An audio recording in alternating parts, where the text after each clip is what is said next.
Buenos días, chicos. A clase de hoy es la clase 17, presente del indicativo.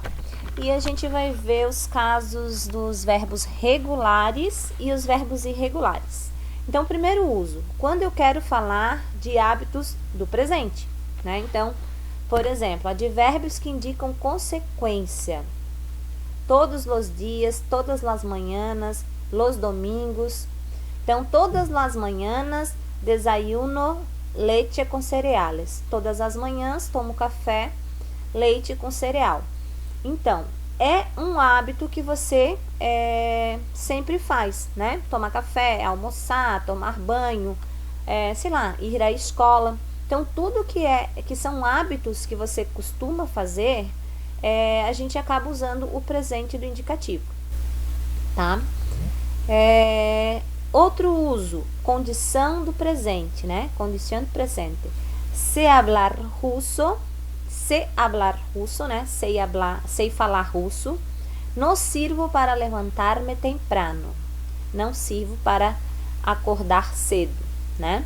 Então, algo que realmente está acontecendo no presente, né? Então, aqui, no primeiro caso ali do desayuno, a gente tem o verbo desayunar, né? Tomar café da manhã. Então, em espanhol, tomar café da manhã, ele é um verbo, tá? Desayunar. Dificilmente se fala de eu vou beber café, né? Para essa situação. A gente sempre fala de eu vou a desayunar, eu vou a mi desayuno, né? Então, essa questão aí é uma palavrinha, é uma expressão que foi trocada por um verbo, tá? Nesse daqui da condição presente, os verbos são ser, de sei, né, de saber, e o verbo da segunda frase ali, sirvo, servir, né? Então, todos os dois ali no presente, usado realmente para expressar uma ação presente. Outra situação que a gente usa o presente do indicativo. Acción que se desarrolla en este momento, mas com o uso do verbo estar mais o gerúndio, né? Então, lembrando o que é o gerúndio. Gerúndio é uma ação continuada. Então, verbos que terminam com ar, isso em espanhol, tá? Verbos com ar, ando, que é igual ao português. E a diferença é quando os verbos terminam com ele e ir, que é yendo. E lembrando que alguns verbos, né, eles podem ser irregulares, como é o caso do verbo ler, né? Eu não coloco leyendo com i, e sim leyendo com y, tá? Então, nessa forma de usar a situação, o verbo estar mais o gerúndio, então eu também vou estar usando o presente. Ahora cocino.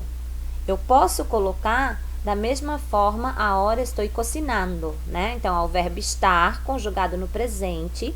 Lembrando que o verbo estar é um verbo de conjugação própria, tá? Então, ele não vai seguir totalmente as regrinhas que a gente já viu várias vezes aí, que é tira a desinência e coloca a parte final ali, né? De acordo com a pessoa. Isso não acontece com o verbo estar, né? Porque ele é um verbo de irregularidade própria, né? Então, por isso que vai ficar ali estou cocinando, né? E o verbo cocinar, ele vai para o gerúndio, né? Termina com ar, ando, cocinando. Leia um livro que me han regalado. Ahora estoy leyendo. Então, aqui a gente pegou o verbo ler, e transformou no estar mais o gerúndio, né? Estou leyendo. Se fosse outra pessoa que estivesse sofrendo ação, aí era só trocar o verbo estar, né? Por exemplo, se fosse nosotros cocinando, né? Ahora nosotros estamos cocinando, né? Ahora nosotros estamos leyendo. Então, o verbo estar, ele tem que estar sempre de acordo com a pessoa que está sofrendo ação. Porque através do gerúndio não tem como eu ver qual é a pessoa que está sofrendo ação. Por isso que ele é composto por essas duas situações, o verbo estar mais o gerúndio, tá? Outro uso do verbo do presente do indicativo. Futuro muito cercano, né? Um futuro muito próximo. Advérbios e locuções adverbiales de futuro, né, que podem ser usados nessa situação. Mañana, después, la semana que viene e etc. Indica confiança ou seguridade em la realização futura de la acción, né? Então, quando eu quero expressar algo que está muito próximo, cercano, muito próximo, né? Um futuro próximo, não daqui 1 ano, 2 anos, ou assim por diante, tá? Mas que seja assim algo bem próximo mesmo, como amanhã, ou depois de amanhã, ou semana que vem, eu posso estar usando essa construção. Mañana tenemos que cantar en la iglesia. Aqui o verbo é o verbo tener, né? Então a gente tá falando do verbo, o tener está conjugado, nosotros tenemos, está conjugado no presente do indicativo, mas está falando de uma ação futura, só que um futuro um pouco mais próximo, tá? Então, essa situação aí que a gente pode estar usando o presente do indicativo.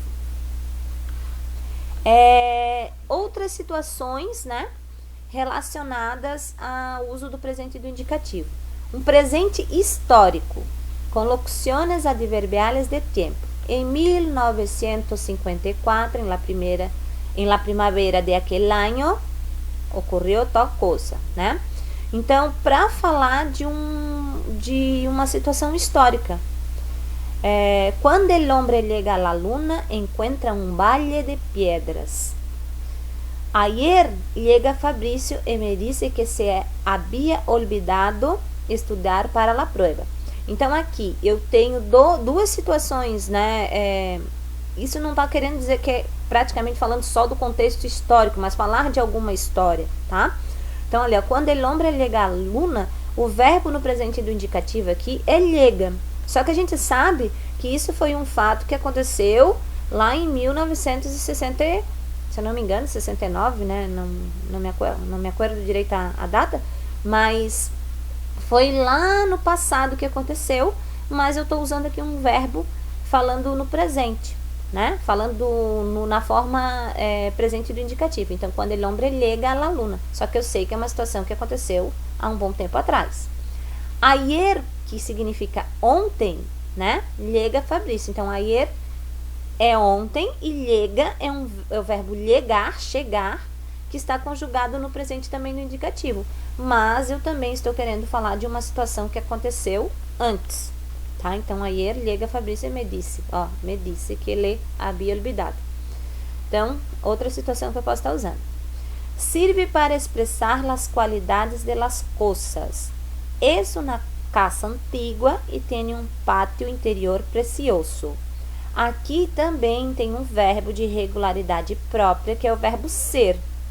Se a gente olhar lá na conjugação do verbo ser, a gente vai ver que não tem nada a ver também com aquela parte onde a gente tira desinência e coloca outra coisa, não.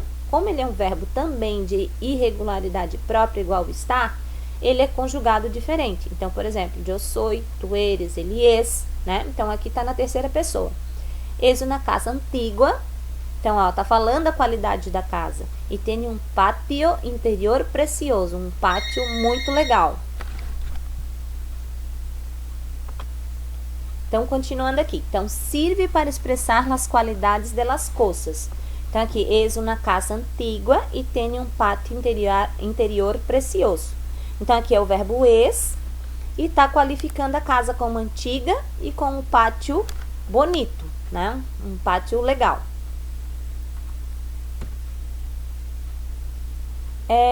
Outra coisa que eu posso usar também o presente indicativo para dar órdenes, né? Ahora te preparas para dormir, né? Ahora te preparas para dormir. Aqui o verbo é o preparar e está na segunda pessoa do singular. Eu preparo, tu preparas. Então também a gente tem aquela visão que a ordem é só para o modo imperativo. E, na verdade, a gente pode dar uma ordem também utilizando o presente do indicativo, como é o caso aqui do preparar. Verdades de objetividade universal. El quadrado tem 4 lados, né? Claro, a gente sabe que o quadrado tem 4 lados, que o círculo é redondo e aquela coisa arada toda. Então, quando eu for expressar uma frase dessa, eu também vou utilizar o presente do indicativo. Aqui no caso é o verbo tener, né? Lembrando que o verbo tener é um verbo irregular, né? Então, yo tengo, tu tiene, tu tienes, él, ella e usted tiene. Então, por isso que é ele quadrado é ele. Então, a gente usa o verbo tener ali na terceira pessoa. Aí, só para relembrar vocês, o que é um verbo regular? Os verbos regulares são aqueles que o radical não muda. O radical ou a raiz, né? Que são os dois nomes que a gente pode falar ali do radical. Como que eu sei identificar o radical ou a raiz de um verbo? Todos os verbos em espanhol vão terminar nessas três desinências. Então, eu vou ter verbos que terminam com ar, verbos que terminam com er e verbos que terminam com ir. Quando eu tiro essa desinência, eu vou colocar aquela parte final que está ali em vermelho, em rojo, que é a flexão do verbo. Porque eu não posso falar de eu trabalhar, tu trabalhar, ele trabalhar e assim por diante. Eu preciso flexionar o verbo de acordo com a pessoa que está sofrendo a ação. Então, quando eu tiro essas desinências, o que sobra é o radical ou raiz, né? Então, no caso, trabalhar, tirei o ar, sobrou trabalhe. Comer, tirei o er, com. Bibir, tirei o o, sobrou o bib, né? O vive. Então, o que sobrou vai ser o radical. Quando eu faço a flexão desse radical nas três pessoas do singular e nas três pessoas do plural, se não há mudança, significa que ele é regular, né? Então, geralmente, os verbos, tá? Isso não é uma regra, mas geralmente verbos terminados em ar são regulares. Então, por isso que a gente tem que cuidar muito quando aparecer os verbos terminados com er e com ir, que geralmente eles são irregulares, tá? Então, a gente tem mais casos de verbos irregulares terminados com er e com ir, e poucos casos terminados com ar que são irregulares, como, por exemplo, o verbo encontrar.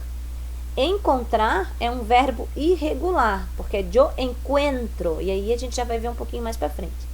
Então, aqui, voltando aos regulares. Então, o regular não vai mudar o radical ou raiz na hora da conjugação. A parte que está em vermelho aqui, em rojo, o, as, a, amos, as e an, são os verbos, é a conjugação para os verbos terminados em ar.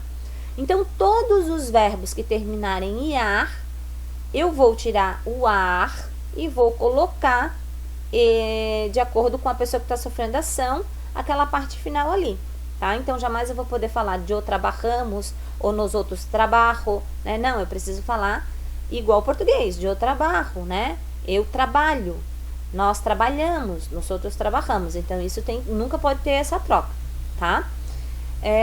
O verbo comer, todos os verbos que terminam com er, eu vou colocar essa parte ali final.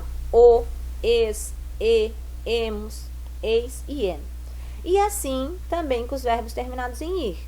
O, es, e, imos, is e en, tá? Nos verbos regulares é tranquilo. Então, é só eu tirar a parte final ali, a desinência, e colocar o que está em vermelho. Agora, quando os verbos são irregulares, o que vai mudar? O radical vai ter um acréscimo de alguma letra, ele vai ter, de repente, uma ditongação, né? Uma troca de uma letra por outra. Então, existem vários tipos de irregularidades quanto aos verbos no presente do indicativo, tá? Então, eu trouxe aqui, vamos ver essas 4 aqui. Quando eu troco o e pelo ie, isso no radical, tá? Agora, a gente está falando do radical do verbo. Lembrem-se o seguinte, a mudança aqui da flexão sempre vai acontecer de acordo com a pessoa. Agora, o radical só vai mudar quando ele for irregular. Então, o verbo querer é um verbo irregular. Qual é a mudança dele? O e vai virar ie, tá? Então, yo quiero, tu quieres, ele, ela e usted querem. Por que nós outros e vós outros não mudou nada? Porque mesmo o verbo sendo irregular, a primeira e a segunda pessoa do plural nunca vai ditongar nunca vai mudar, sempre vai ser igual, tá? É por isso que até que tem que tomar cuidado, que nas provas eles acabam colocando nos outros e vos outros até para confundir um pouco a cabeça do aluno ali, né? Por quê? De repente, se você olhar a palavra queremos, de cara você vai dizer, poxa, ele é regular, porque não teve nenhuma mudança. Mas, na verdade, quando o verbo sofre qualquer mudança, seja ela nas 3 pessoas do singular ou na terceira pessoa do plural, ou apenas em uma das pessoas, como, por exemplo, o verbo hacer, né, que é yo hago, só tem mudança na primeira pessoa, ele já é irregular, tá? Então, se tiver uma mudança, já é irregular. Não importa se é em todas as pessoas ou em uma pessoa só. Só que sempre, tá? Isso é uma regra. No nos outros e vos outros nunca vai mudar. Ele sempre vai ficar no seu estado ali original, tá? O verbo dormir, o vai virar o e. Então, yo duermo, tu duermes, ele duerme, ella duerme, usted duerme. Nosotros o nosotras dormimos, vosotros o vosotras dormís, ellos, ellas e ustedes duermen, tá? O verbo jugar é o caso que o u vai virar o e. Yo juego, tu juegas, él, ella y usted juega, nosotros jugamos, vosotros jugáis, ellos, ellas e ustedes juegan. E o verbo pedir é o caso que o verbo, que o e vai mudar para i. Yo pido, tu pides, ele pide, nosotros pedimos, vosotros pedís e ellos piden. Aí aqui eu trouxe outros verbos irregulares com outros tipos de irregularidades. Então lembra que eu falei que às vezes ele muda só na primeira pessoa, ó. Então o verbo cair, né? Yo caigo, tu caes, ele cai, caemos, caeis e caem. Observem que a parte final sempre vai ser de acordo com aquela tabela, exceto nos alguns verbos, né, que tem irregularidade própria, como é o caso do verbo ir, do verbo estar. Aqui o verbo dar também tem uma particularidade, né? Então, ó, verbo dar, yo doy, mas tu das, dá, damos, dais e dan. O verbo decir, ele mudou aqui na primeira pessoa, acrescentou um G e ainda mudou o I. Ó, yo digo, tu dices, disse, decimos, decise, dicen. O verbo haber, yo he, tu has, há, hemos, habéis e am. Esse verbo aqui é um verbo bem importante porque ele também é usado para compor os verbos pretérito perfeito composto e o no pretérito perfeito composto, tá? Que é um tempo lá passado, tá? Então ele faz parte de ele vai ser usado lá no pretérito perfeito composto, que a gente vai ver mais para frente. O verbo ser, yo hago, haces, hace, hacemos, haceis e hacem. Ó, observem que ele mudou só na primeira pessoa, mas ele é considerado um verbo irregular. O verbo ir, de regularidade própria, né? Voy, vas, va, vamos, vais e van. O verbo oír, além de acrescentar o G aqui, ele muda para um Y, né? Oigo, oyes, oye, oímos, oís e oi. Poner, pongo, pones, pone, ponemos, poneis e pone. Aí pode estar fazendo a pergunta, mas como é que eu sei quando o verbo é regular ou o verbo é irregular? Essa resposta, gente, a gente só consegue com leituras, né? E quanto mais você praticar, mais você vai conhecer os verbos. Então, por exemplo, um verbo que vocês já sabem que é irregular de tanto que vocês já viram, que é o verbo tener, né? O verbo estar, o verbo ser, até o verbo ir. Então, com o tempo, a gente consegue ver quais são os verbos regulares e irregulares através da leitura e se habituando a eles. Bem, é isso aí.